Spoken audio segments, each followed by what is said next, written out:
Hi everybody! Hopefully you had a chance to watch the video before this in Schoology on complex sentences. And now we're ready to work on the CAMI assignment that is assigned to you in Schoology also. So this week I thought we could work together talking about clauses because it's a little bit different of a concept than what we're used to. We're used to hearing the word sentence. And so today I wanted to talk to you about what a clause is and then the two different types of clauses, independent and dependent.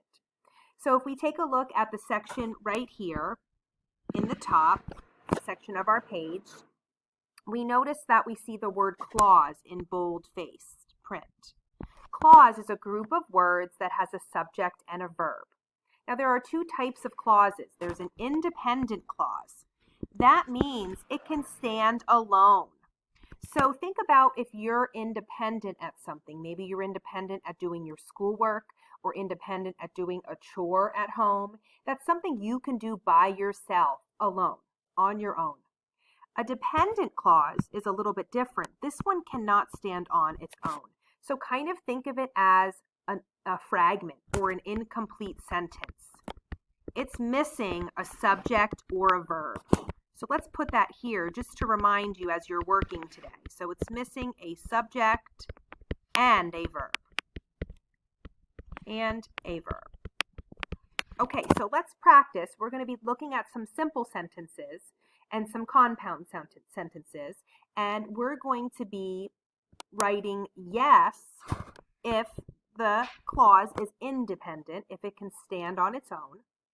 We're going to write no if it is not an independent clause. That means something's missing. It's missing a subject or a verb. And I'm also going to box the word read. I always box all of the actions that I'm going to be doing. So I'm going to be either writing yes or no. So let's get started. What you can do is pause the video and work on your CAMI assignment along with me.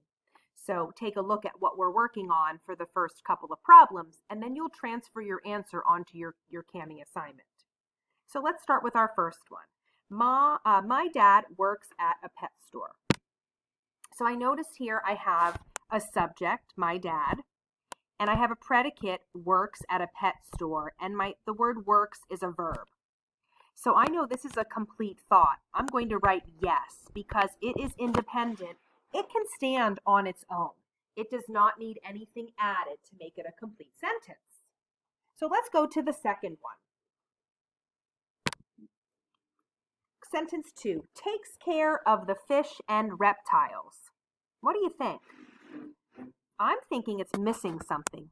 I want to know who takes care of the fish and reptiles. It's missing a subject. So I know, no, this is not an independent clause. It cannot stand on its own as a sentence. We're going to practice one more together, and then you'll pause the video and give the next couple of problems a try on your own. So let's go to number 3. He tells people how to care for their new pets. Well, I see that I have the subject, he, and what does he do? He tells people how to care for their new pets. So I know this is, yes, an independent clause. It can stand on its own. I would like you to try numbers 4 through 6.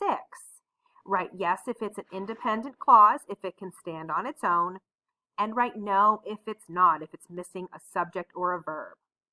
Then unpause the video and check your work. Okay, so number 4, many people visit the pet store. That is a yes. That is an independent clause. It can stand on its own.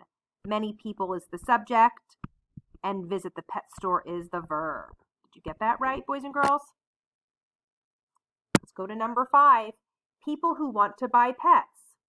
I'm wondering, well, people who want to buy pets, I don't know their action. What are they doing with their pets once they buy them? It's missing a predicate, so no. This sentence cannot stand on its own.